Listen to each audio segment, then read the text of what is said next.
Kali ini saya akan bercerita mengenai rumah Pak Tani dan arsitek muda. Di sebuah desa yang sunyi dan damai, hiduplah seorang petani tua bernama Pak Rahmat. Usianya sudah melewati 60 tahun, rambutnya memutih, tetapi semangat hidupnya tetap hangat. Setiap hari ia bangun sebelum fajar, berjalan menyusuri pematang sawah, berbicara dengan tanah, air, dan angin. Sawah baginya bukan hanya sumber penghidupan, tapi tempat ia belajar tentang kesabaran, ketekunan, dan makna kehidupan. Setelah bertahun-tahun bekerja keras, Pak Rahmat memutuskan untuk membangun rumah impiannya di tanah yang selama ini ia rawat. Bukan rumah megah seperti di kota, tapi rumah yang tenang, sederhana, dan penuh makna. Rumah yang akan menjadi tempat ia mengakhiri masa tuanya dalam ketenangan. Untuk membangun rumah itu, ia mengundang seorang arsitek muda dari kota bernama Arga. Arga datang dengan membawa banyak gambar desain bergaya modern, atap datar, jendela kaca lebar, bangunan dengan sudut tajam, dan warna monokrom yang sedang tren. Dengan penuh semangat, ia berkata, "Pak Rahmat, saya sudah siapkan desain terbaik. Rumah ini akan terlihat sangat keren. Orang-orang dari kota akan kagum jika melihatnya." Kemudian, Pak Rahmat memandangi gambar itu. Ia tersenyum, lalu berkata perlahan, "Nak, aku menghargai karyamu, tapi bolehkah aku bertanya satu hal? Apakah rumah ini akan membuatku merasa pulang, atau hanya membuat orang lain ingin memotret?" Arga pun terdiam. Pak Rahmat kemudian mengajaknya berjalan ke kebun di belakang sawah. Di sana berdiri pohon mangga tua, rindang, dan penuh buah. Pak Rahmat duduk di bawahnya dan berkata, "Lihat pohon ini. Ia tidak dibentuk untuk dipamerkan. Ia tumbuh apa adanya. Tapi orang-orang datang, berteduh, memetik buahnya, bahkan duduk di bawahnya untuk sekedar diam. Karena ia memberi makna, aku ingin rumah yang seperti itu." Arga pun mulai mengerti. Hari-hari berikutnya, mereka berbincang panjang. Pak Rahmat menceritakan masa kecilnya, kenangan bersama almarhum istrinya, aroma kayu saat hujan, suara jangkrik saat malam datang. Semua itu bukan sekedar cerita, tapi petunjuk tentang bagaimana rumah itu seharusnya dirancang. Akhirnya, Arga merancang rumah dengan pendekatan berbeda. Ia menggunakan bahan lokal, memanfaatkan ventilasi alami, dan menempatkan jendela besar menghadap sawah agar matahari pagi bisa masuk. Dapur diletakkan menghadap taman kecil, dan ruang keluarga dibangun tanpa sekat agar suara alam bisa terdengar jelas. Ketika rumah itu selesai, tidak ada yang datang untuk berfoto, tapi setiap orang yang masuk merasa tenang.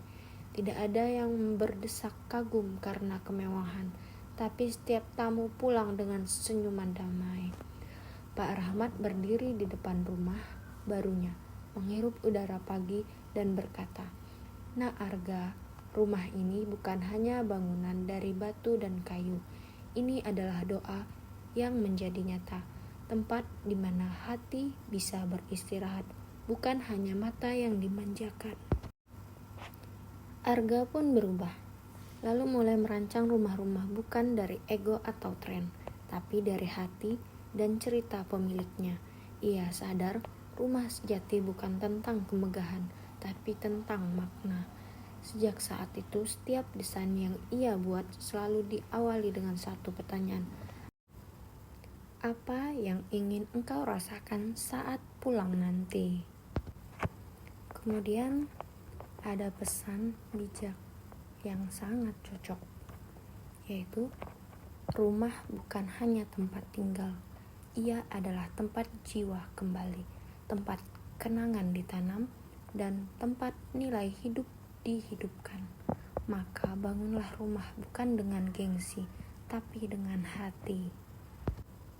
Nah, setelah beberapa tahun berlalu, sejak rumah sederhana penuh makna itu selesai dibangun, Pak Rahmat tetap tinggal di sana, menikmati setiap pagi dengan secangkir teh dan suara alam. Rumah itu bukan hanya tempat ia berlindung, tapi menjadi semacam guru sunyi yang setiap sudutnya mengajarkan kesederhanaan dan ketulusan. Arga, sang arsitek muda, sudah kembali ke kota. Namun sejak proyek rumah Pak Rahmat, ia berubah. Ia tak lagi mengejar desain untuk sekedar dipamerkan, tapi lebih banyak mendengarkan cerita, emosi, dan nilai yang ingin diwujudkan oleh setiap klien. Pada suatu hari, di akhir musim hujan, Arga menerima kabar Pak Rahmat telah wafat dalam tidurnya.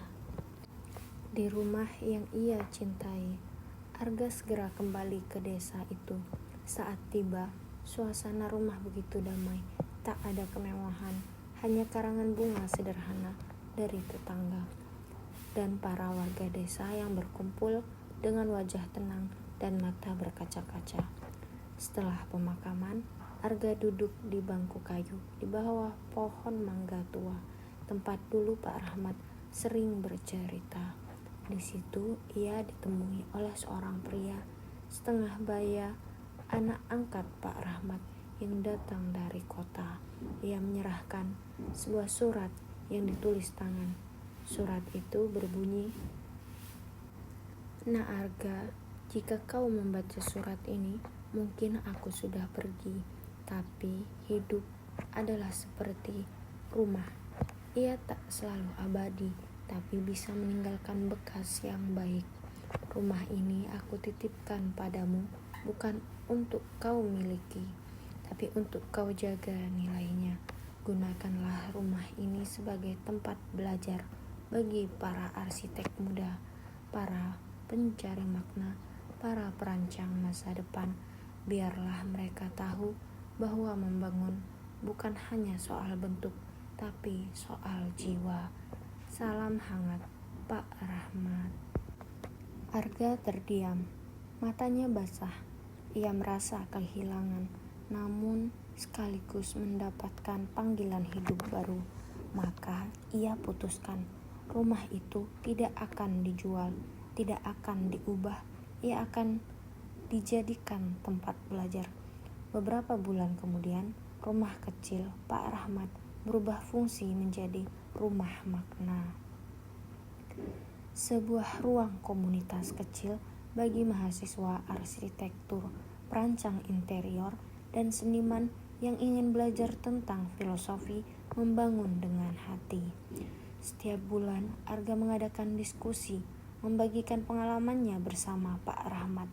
Ia menunjukkan desain asli rumah itu, menjelaskan setiap sudutnya, bukan dari sudut pandang teknik, tapi dari nilai yang terkandung, yaitu keheningan, kesederhanaan, dan kejujuran. Dan di bawah pohon mangga itu selalu ada tempat duduk kosong bagi siapapun yang ingin merenung atau sekedar diam. Karena seperti yang diajarkan Pak Rahmat, tempat terbaik dari sebuah rumah bukanlah ruang tamunya, tapi tempat di mana kita bisa merasa pulang meski hanya dalam diam. Ada pesan tersirat, rumah yang dibangun dengan cinta tidak mati bersama pemiliknya. Ia akan hidup dalam nilai, kenangan, dan warisan yang menyentuh banyak hati. Kemudian, beberapa bulan setelah rumah Pak Rahmat resmi menjadi rumah makna, kabar tentang tempat itu mulai menyebar pelan-pelan. Tidak melalui iklan atau media, melainkan dari mulut ke mulut, dari satu mahasiswa ke mahasiswa lain, dari seorang dosen ke rekan sejawat. Bukan hanya arsitek yang datang, tapi juga seniman, penulis, mahasiswa desain interior, bahkan petani muda yang ingin belajar membangun lumbung dengan filosofi lokal. Setiap akhir pekan, Arga membuka sesi berbagi, bukan kuliah formal, tetapi pertemuan hati ke hati. Ia tidak duduk di depan papan tulis, tapi di beranda rumah itu, menghadap sawah, di mana suara jangkrik dan desir angin menjadi musik latarnya. Murid pertama, Nadia, sang mahasiswa arsitektur. Nadia datang dari kota, membawa tugas akhir yang ia ingin buat unik dan berbeda. Ia ingin merancang rumah pohon modern, tapi tak menemukan esensinya. Di rumah makna, ia duduk berjam-jam memandangi pohon mangga dan mendengar cerita Arga. Suatu pagi Nadia berkata, "Saya ingin membuat desain yang membuat orang bilang, 'Wow!'" Arga pun menjawab pelan. Lalu setelah mereka berkata, "Wow," apakah mereka merasa pulang? Apakah mereka merasa damai? Nadia pun terdiam. Jika setelah mendengar cerita ini, apakah Anda ingin memiliki rumah yang bermakna juga? Jika ingin, kita tunggu episode selanjutnya. Terima kasih.